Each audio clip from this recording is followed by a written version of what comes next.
이 그림은 1873년 11월에 프랑스 여객선 빌드 아브루라고 하는 그런 배가 대서양을 건너고 있었어요. 배는 호레이시오 스패포드라고 하는 사람의 아내 안나와 네 딸이 타고 있었어요. 스패포드는 사업 문제로 비즈니스로 뒤에 남아야 했고 먼저 아내와 아이들이 가게 됩니다. 그런데 11월 22일 밤 이 배가 다른 선박하고 이렇게 충돌하게 돼요. 두 선박이 충돌하게 되는데 거기에 313명이 탔었는데 그중에 226명이 목숨을 잃어요. 그중에는 이 스패포드의 네 딸 매기, 애니, 베시, 갓난아이, 타네타까지 모두 물에 빠져요. 오직 아내가 살아남아서 영국에 도착한 다음에 남편에게 전보를 보냅니다. 혼자 살아남았습니다. 이렇게 해요. 스태포드는 곧바로 배를 타고 아내에게 가죠. 항해 중에 선장이 이 지점에서 어디쯤에 당신의 딸이 아마 잠긴 자리 같다라고 말을 해줘요. 그 선상에서 스태포드가 유명한 찬송시를 썼는데 그게 바로 이겁니다. 내 평생에 가는 길 순탄하여 늘 잔잔한 강 같든지 내 영혼 평하다, 내 영혼 평안하다. 기왕 상황에서 이 가사를 쓴 게 아니다라고 하는 거예요. 내 딸을 이렇게 잃은 그 자리에서 이 찬송시를 썼다는 거예요. 저는 이런 얘기를 들을 때마다 도대체 무엇이 이 사람으로 하여금 가장 사랑하는 자식을 잃은 그 자리에서 내 영혼은 평안하다라고 하는 고백을 할 수 있었을까? 존 웨슬리의 회심을 보면은 존 웨슬리가 선교를 떠났는데 배에서 엄청나게 소동을 치는 거예요. 그런데 그때 한 무리들은 기도를 하면서 편안한 것들을 보게 돼요. 자신도 신앙생활을 오래 했고 자신도 믿음에 있어서는 목사로서 이런 일을 했는데 그 사람들이 갖고 있는 평안이 달라 보였던 거예요. 무엇이 우리의 영혼을 평안하게 고백하게 하는가? 그것은 낙천적인 성격 때문에는 아닙니다. 슬픔을 억누르는 종교적 훈련도 아니에요. 죽음보다 더 강한 무언가에 붙들려 있기 때문에 가능한 고백이겠죠. 목회를 하면서 죽음을 여러 번 보게 됩니다. 두려움에 떠는 사람도 있고 원망 속에 눈을 감는 사람도 있고 어떤 이들은 평안하게 마지막 숨을 거두는 사람들이 있어요. 성격도 아니고 병의 종류도 아니고 남겨둔 재산이 많아서나 적음에도 아니고 그 자리는 오직 죽음보다 크신 하나님을 붙잡는가 붙잡지 않은가에 달려있더라고요. 오늘 이사야서 25장 저와 여러분들이 읽은 이 본문은 바로 그 질문에 대해서 우리에게 뭔가 인사이트를 준다라고 저는 봅니다. 1절을 다시 한번 보기를 원하는데요. 주님은 나의 하나님이십니다. 내가 주님을 높이며 주의 이름을 찬양하겠습니다. 여러분 이 구절을 보면서 여러분들이 이게 이사야 본문인가 시편 본문인가 헷갈리지 않습니까? 전 이 본문을 처음 봤을 때 이거 완전 시편 본문인데 네.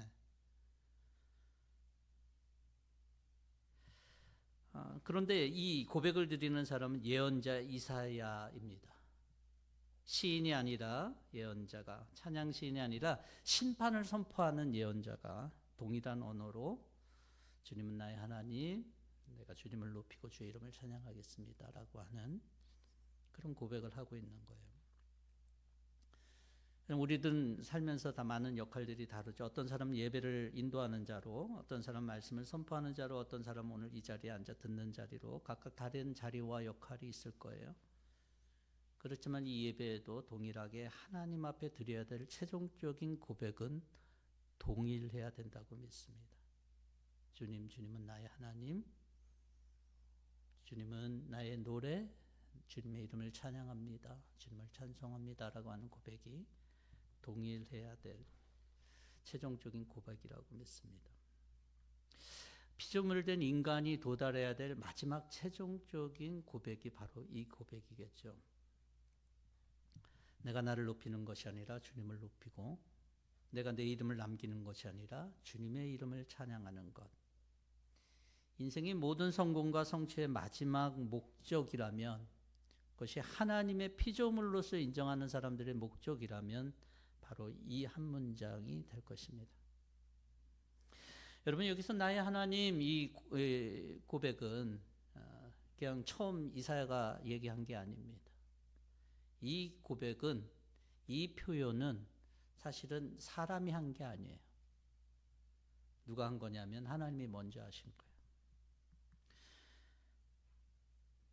24장부터 27장까지를 우린 이사야의 묵시록이라고 얘기를 해요. 그래서 이 24장부터 27장까지를 읽으면 마치 계시록을 읽은 것 같은 그런 느낌이 듭니다.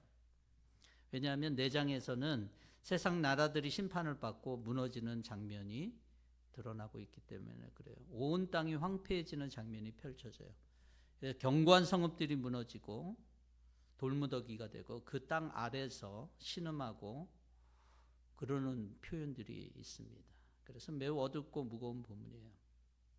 심판의 한복판이죠. 최종적으로 완전히 무너질 그런 세상에 대한 표현을 갖고 있어요. 근데 그 자리에서 이사야는 지금 찬양으로 나의 하나님을 얘기하고 있다는 거예요. 주님을 찬양한다라고 하는 거예요. 폐허 위에서 부르짖는 찬양이고 무덤 곁에서 드리는 그런 예배라고 할 수 있어요. 이것이 아까도 말씀드렸다시피 처음 나온 표현이 아니에요. 출애굽할 때 하나님께서 뭐라고 하시냐면 내가 너의 하나님이 되겠다. 너는 내 백성, 나의 것이 될 거야. 라고 하는 하나님의 언약에서부터 시작되는 말이에요. 모든 것이 무너졌을 때 이사야는 하나님과 자신의 언약을 지금 고백하고 있다라고 하는 것입니다. 나의 백성, 너의 하나님이 될 것이다 라고 하는 하나님께서 선포하신 그것들을 그의 인생의 또는 삶의 또 이 세상의 마지막 순간에 제일 처음에 나타나야 될 고백으로 보여주고 있다는 거예요. 저는 이 고백이 구약에 보면 룻기에서도 보여줘요. 룻기는 어땠습니까? 여러분 알다시피 룻은 시아버지도 죽게 되고 자기 남편도 죽게 돼요. 그런데 이제 시동생도 죽고 다 죽었어요. 어머니 나오미는 고향으로 간다 그래요. 그럴 때 고향으로 갈 때 룻이 한 얘기가 뭡니까? 어머니 결례가 내 결례고 어머님의 하나님 나의 하나님입니다. 남편의 죽음과 미래를 알 수 없는 상황 위에서 룻은 오히려 하나님을 자기의 하나님으로 그렇게 붙들었다는 거예요. 상실에서 자리에서 그 여인이 붙잡았던 그 나의 하나님에 대한 그 고백이 어떤 결과를 가져옵니까? 훗날 다윗 왕의 계보를 이어지는 은혜의 통로가 되는 거죠. 죽음 앞에서 드린 고백이 생명의 역사를 여는 문이 되었다라고 하는 것입니다. 그래서 오늘 본문은 모든 것이 무너진 자리에서 죽음의 그림자가 가장 짙게 드리운 자리에서 오히려 하나님을 찬양하는 1절이 된다는 거예요. 이것은 이사야서에서뿐만이 끝나는 것이 아니라 아까 말씀드렸던 것처럼 묵시록에서 계시록에서 다시 재현이 됩니다. 요한계시록 21장 7절에 보면 이기는 사람이 이것들을 상속받는 것이라. 나는 그의 하나님이 되고 그는 내 자녀가 될 것이다 라고 새하늘 새 땅에서 하나님께서 다시 내가 너의 하나님이 되고 너는 내 자녀가 될 것임을 선포하고 있어요. 우리가 잡아야 될 진리는 뭔지 아세요? 성경이 말하는 진리는 산자든 죽은 자든 세상의 종말 앞에 선 자든 개인의 임종 앞에 선 자든 언약 가운데 있는 사람들이 하나님 앞에서 드려야 할 고백은 동일하다. 주님은 나의 하나님, 나에게 언약하신 이 하나님, 이 하나님을 고백하고 주님을 찬양하고 주의 이름을 높이는 거다라고 하는 겁니다. 우리는 인생 속에서 신체의 죽음만을 겪는 것이 아니에요. 사업의 실패도 있고 관계의 파괴도 있고 건강의 상실도 있고 꿈의 좌절도 있어요. 작은 죽음들이 우리를 찾아올 때가 있어요. 그런 죽음의 순간마다 우리의 고백은 뭐가 돼야 될까요? 그것은 하나님이 나의 하나님이다라고. 그런데 우리는 이런 고백보다도 흔들려요. 이 고백이 흔들려서 그럴 때 하나님 진짜 나의 하나님 맞습니까? 이런 질문을 할 때가 많아요. 여러분, 흔들리는 상황 속에서, 무너지는 상황 속에서 우리가 붙잡아야 될 그런 고백은 주님은 나의 하나님. 이 고백을 붙잡을 수 있기를 바랍니다. 여러분 스스로에게 정직하게 물어볼 때 하나님을 나의 하나님이라고 고백할 수 있는지요? 인생이 잘 풀릴 때만이 아니라 모든 것이 무너지는 순간에도, 나의 마지막 숨이 넘어가는 그런 순간까지도 주님은 나의 하나님이라고 고백할 수 있는지 돌아볼 수 있기를 바랍니다. 이 고백은 인생의 성공 끝에 오는 고백이 아니에요, 절대로. 이 고백은 인생의 많은 경험에서 나온 그런 고백이 아니다라고 하는 거예요. 그것은 산자와 죽은 자, 평안한 자와 폐허 가운데 있는 자, 모든 하나님을 진실로 믿는 사람들에게 동일하게 그렇게 주어지는 그런 고백이 된다라고 하는 거예요. 저는 이 고백이 저와 여러분들의 어떤 순간에도 있을 수 있는 고백이 될 수 있기를 바랍니다. 1절은 전반부와 후반부로 나눠져 있는데 후반부에는 이렇게 얘기를 하고 있습니다. 주님께서는 놀라운 일들을 이루시고 예전에 세우신 계획대로 신실하고 진실하게 이루셨습니다. 이 문장의 동사는 몇 개일까요? 네. 2개로 돼 있지만 사실은 하나죠. 뭐냐면 이루셨다라고 하는 거예요. 이룬다라고 하는 것은 어떤 전제가 돼야 되냐면 그 앞에 계획하였다 또는 작정하였다라고 하는 전제가 되어야지만 가능한 단어예요. 즉흥적으로 벌어진 일이 아니다라고 하는 거예요. 오래전부터 세워진 계획이 마침내 성취되었다라고 하는 뜻을 가지고 있어요. 성경 전체에서 하나님을 보면 작정하시고 계획하시고 말씀하십니다. 그리고 그것을 이루신다라고 성경 전체에 어떻게 보면 한 어떤 그 줄거리를 이렇게 꿰 수 있는 그런 말로 한다면 이거거든요. 그래서 우리는 이것을 신학적으로 언약과 성취라고 하는 그런 말을 사용합니다. 약속과 성취, 언약과 성취, 어쨌든 뜻은 비슷합니다. 그렇다면 하나님 무엇을 작정하시고 무엇을 이루시는 분이냐라고 하는 것이 바로 2절부터 5절까지 다루고 있는 내용이에요. 여러분, 하나님 무엇을 작정하시고 무엇을 이루시려고 하는 것인가? 하나님이 작정하시면 반드시 이루실 수 있는 분이에요. 하나님은 당신이 계획하신 것들을 이루지 않은 적도 없고 이루지 못할 분도 아니시다라고 하는 거죠.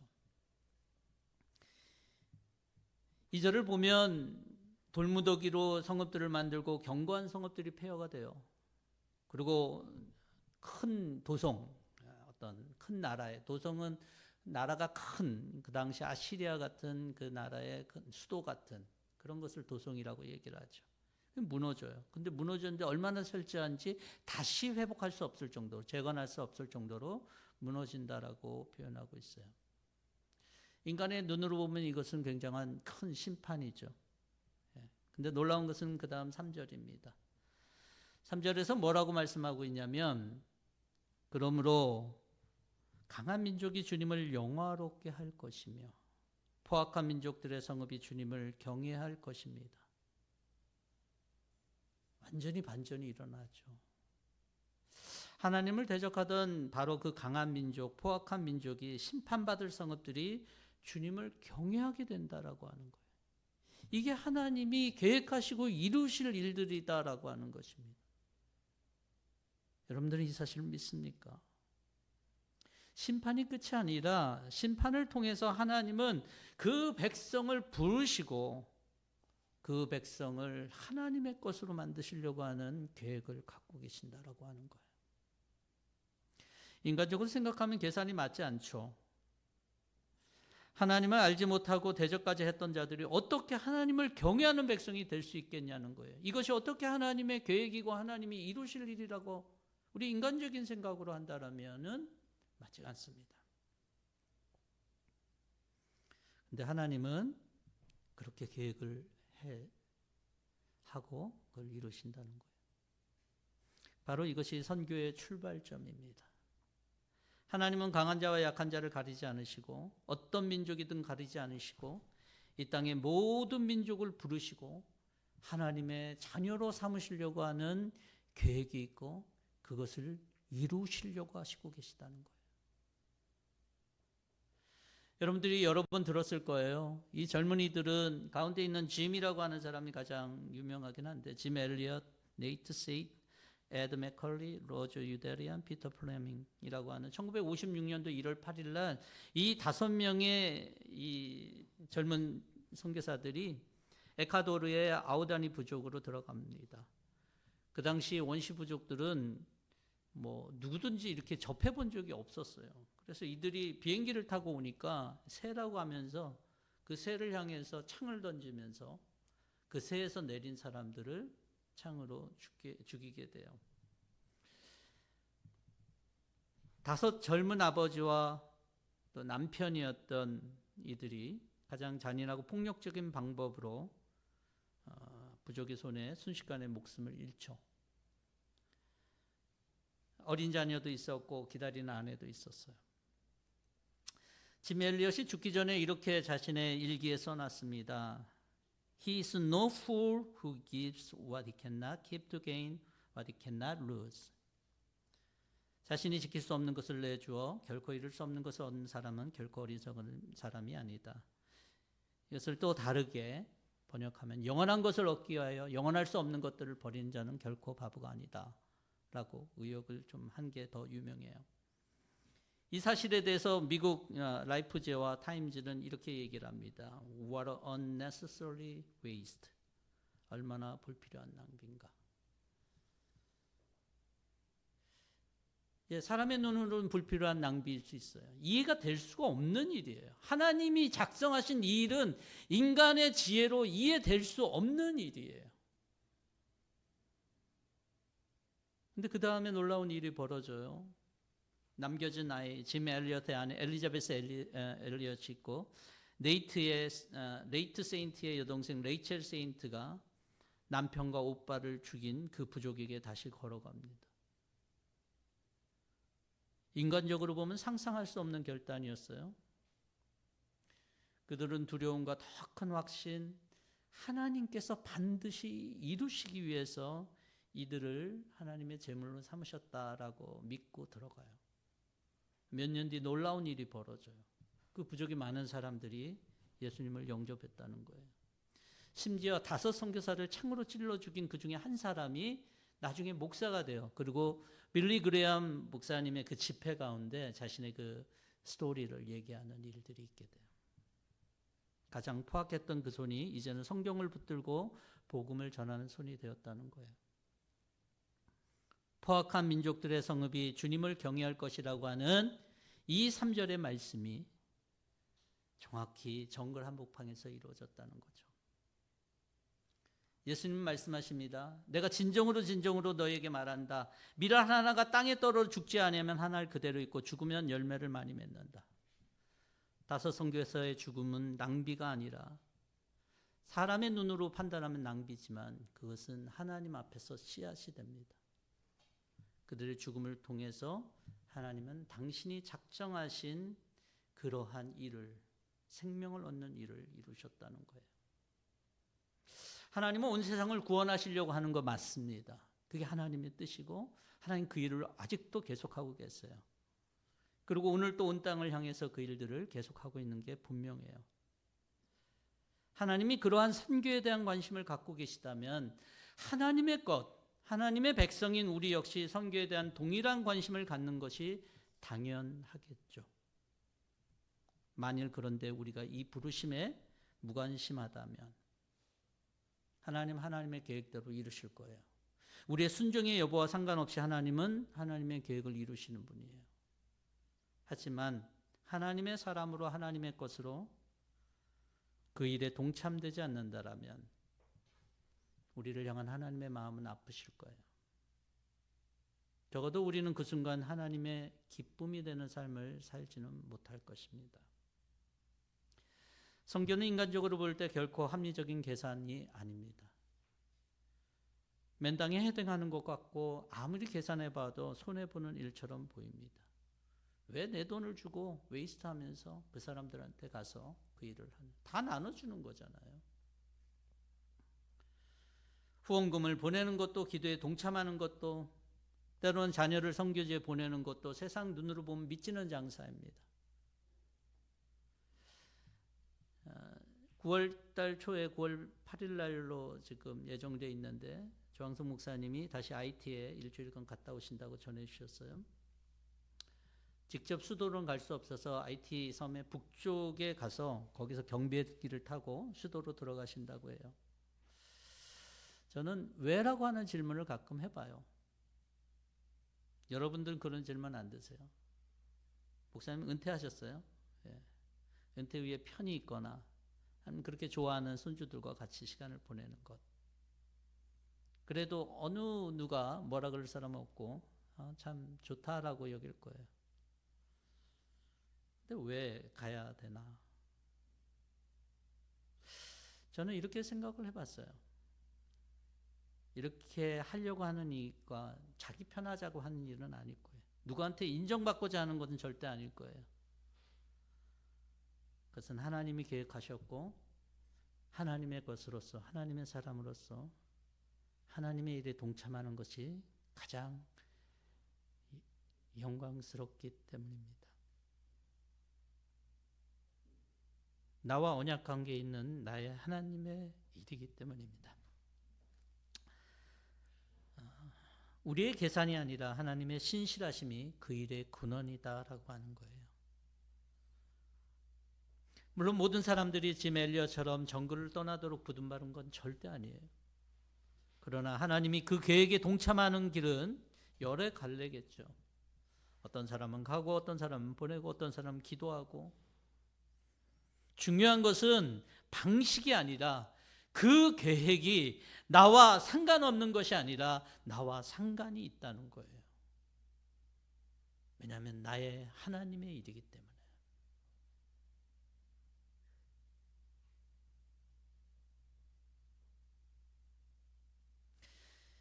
이 것을 깨닫고 나아가는 것이 바로 미랄로 섬겨지는 삶의 시작이라고 봅니다. 그러면서 가장 놀라운 하나님의 일은 바로 6절부터 8절까지에서 이루어지고 있습니다. 6절부터 8절을 보면 그 중에 7절을 보면 이렇게 얘기를 하고 있습니다. 주님께서 이 산에서 모든 백성이 걸친 수의를 찢어서 벗기시고 모든 민족이 입은 수의를 벗겨서 없애실 것이다. 여러분 6절에는 하나님께서 천국잔치를 어떻게 하실 것이 나와요. 제가 그 부분은 스킵하겠습니다. 7절이 굉장히 핵심적인 것 같아요. 하나님 우리 천국잔치를 예비하시고 그 일을 이루실 게 분명해요. 근데 더 놀라운 건 뭐냐면 백성이 걸친 수의를 찢어서 벗기시고 수의를 벗겨서 없애신다는 거예요. 여러분 수의는 누가 입습니까? 죽은 사람이 입는 거예요. 산 사람이 입는 게 수의가 아닙니다. 이미 그 사람들은 이 수의를 입었다는 것은 여기 있는 사람들이 죽었다는 얘기를 의미하는 거예요. 그런데 하나님께서 그 수의를 벗기실 뿐만 아니라 죽음 자체를 없애버리시겠다는 거예요. 그래서 8절에 보면 하나님께서 주님께서 죽음을 영원히 멸하신다라고 얘기를 하고 있는 거예요.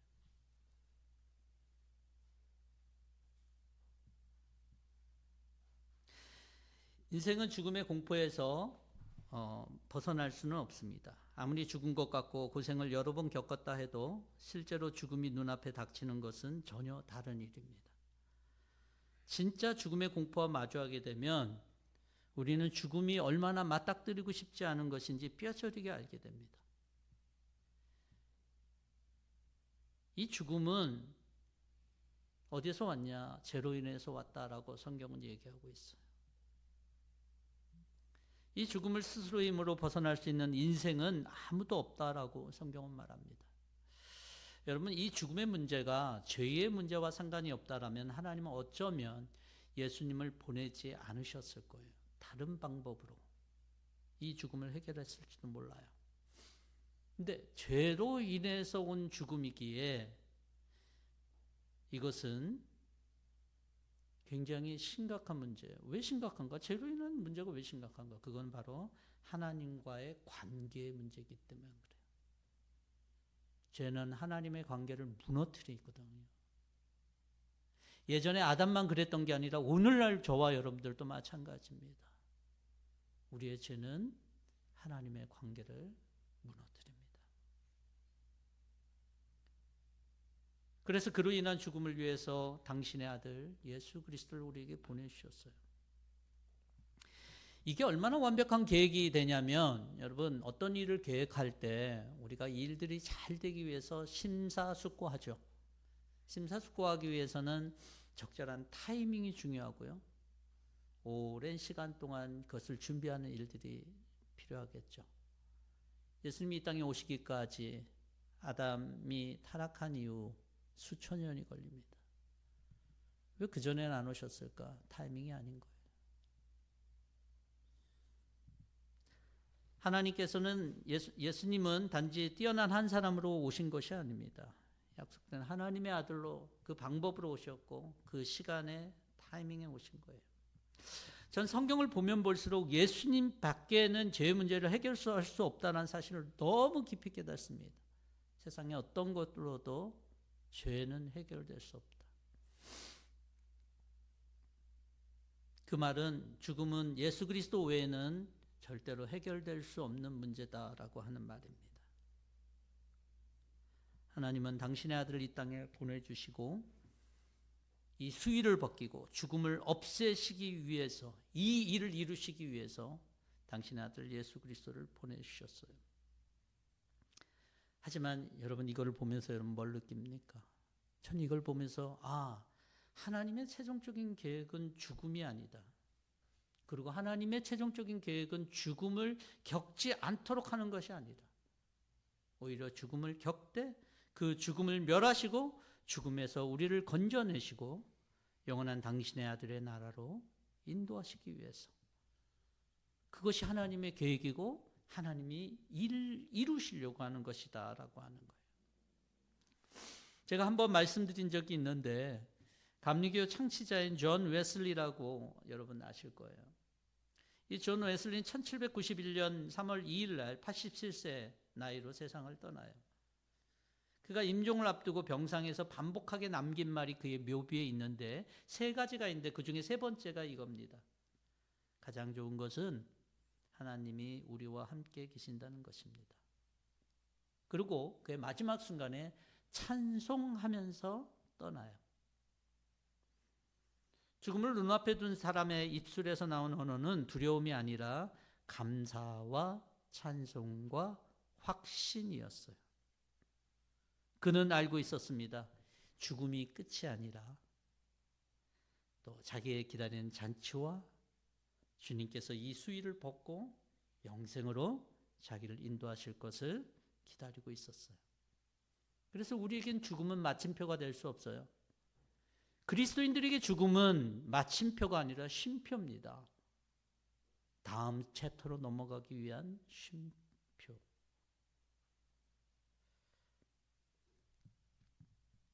그래서 요한계시록 21장에 보면은, 보아라, 하나님의 집이 사람들 가운데 있다. 하나님이 그들과 함께 계실 것이요 그들은 하나님의 백성이 될 것이다. 하나님이 친히 그들과 함께 계시고 그들의 눈에서 모든 눈물을 닦아주실 것이다.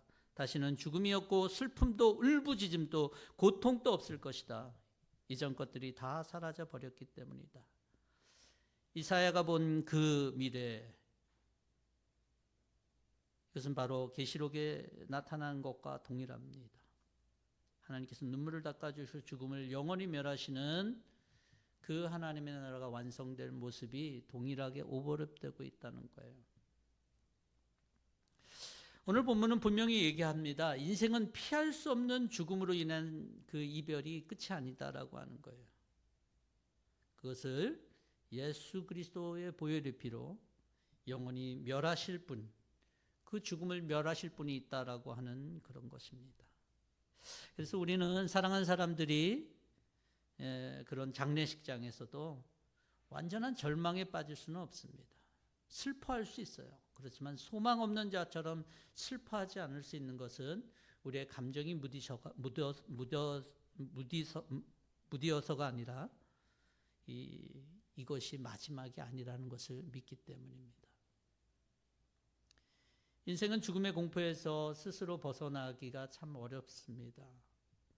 그러나 죽음을 벗어나게 하시는 분, 죽음을 멸하시는 그 하나님께서 예수 그리스도를 믿는 자마다 그 죽음을 없애시고 영생을 얻게 하신다라고 하는 이 약속을 믿는다라면 그 죽음의 공포를 넘어설 수 있을 것입니다. 스테포드가 내 딸을 삼킨 그 바다 위에서 내 영혼이 평안하다가 고백할 수 있었던 것은 그 죽음보다 강한 하나님을 붙들고 있었기 때문이에요. 루시 남편을 잃은 자리에서 어머님의 하나님 내 하나님이라고 고백할 수 있었던 것은 처지가 넉넉해서가 아니었어요. 짐 엘리엇과 그의 동료들이 창에 찔려 쓰러지면서까지 그 죽음이 낭비가 아니었던 것은 그들의 죽음을 계획하시고 생명을 얻게 하시려고 하는 하나님의 손안에 자신을 온전히 내어드렸기 때문입니다. 존 웨슬리가 가장 좋은 것은 하나님이 함께 계시다라고 하고 고백할 수 있었던 것은 그가 이미 수위 너머의 잔치를 바라보고 있었기 때문이에요. 여러분, 오늘 이 순간 하나님을 향해서 주님은 나의 하나님이십니다 라고 진짜 고백할 수 있습니까? 인생이 무너지고 폐허가 된 자리에서 점점 건강이 약해지는 상황 속에서도 이 고백만은 저와 여러분들의 고백이 될 수 있기를 바랍니다. 죽음 앞에서 갑자기 만들어지는 고백이 될 수 있을까요? 아니요. 예수 그리스도를 믿는 확실한 믿음에서 시작해야 되고 그분과 매일 교제하는 교제의 퀄리티 속에서 그것이 매일 쌓여 가야 나오는 고백이 될 거예요. 죽음은 마침표가 아니라 쉼표입니다. 오늘도 우리가 하늘나라를 소망하며 나가는 것은 언젠가 우리가 주님 앞에서 수위 대신 거룩한 옷을 입고 하나님과 함께 영원토록 살 그런 삶이 우리에게 있기 때문이에요. 여러분, 그것을 우리는 부활이라고 얘기할 수 있고 예수님께서 우리 가운데 허락한 영생이다라고 할 수 있어요. 여러분들이 오늘 집에 돌아가면서 또는 여러분들이 주변에서 이 옷을 아직까지 알지 못하는 누군가의 이름을 떠올라 보면서 그 사람에게 또는 그 사람을 위하여 기도하면서 되도록이면 우리 삶과 그런 입술로 이 소식을 전할 수 있었으면 좋겠어요. 주님께서 죽음을 멸하셨다. 이것이 여러분들의 고백이 되고 여러분들의 삶이 되고 여러분들이 전해야 될 복음이 될 수 있기를 예수 그리스도의 이름으로 축원합니다. 기도하겠습니다. 감사합니다. 주님, 우리의 고백이 각각 처지가 다르고 다 다른 상황 가운데 있지만 주님은 나의 하나님이라고 하는 언약적 고백 속에서 하나 되게 도와주시옵소서. 하나님께서는 일을 계획하고 계시는 분, 그 일을 이루실 분인 줄 믿습니다. 우리가 전혀 알지 못하는 열방에까지 하나님은 그 사람들을 불러 모으려고 하는 하나님의 것이 되게 하려고 하는 계획 갖고 있습니다. 우리는 그 하나님이 그런 마음을 갖고 있다면 우리는 어떻게 해야 될까요? 하나님, 우리 외면하지 않게 하시고 하나님의 기쁨이 되겠다라고 하는 우리의 고백이 공한 외침이 되지 않게 하시고 그들을 향하여 우리도 마음을 예수님처럼 하나님 우리의 마음도 그 동할 수 있도록 도와주시고 함께 갈 수 있도록 열방에 또는 우리 주변에 하나님 알지 못하는 자들, 수위를 벗을 수 없는 자들을 바라보면서 주님 복음을 증거하며 죽음을 멸하신 주님의 그 계획들을 알리는 하나님의 사람들이 되게 도와주시옵소서.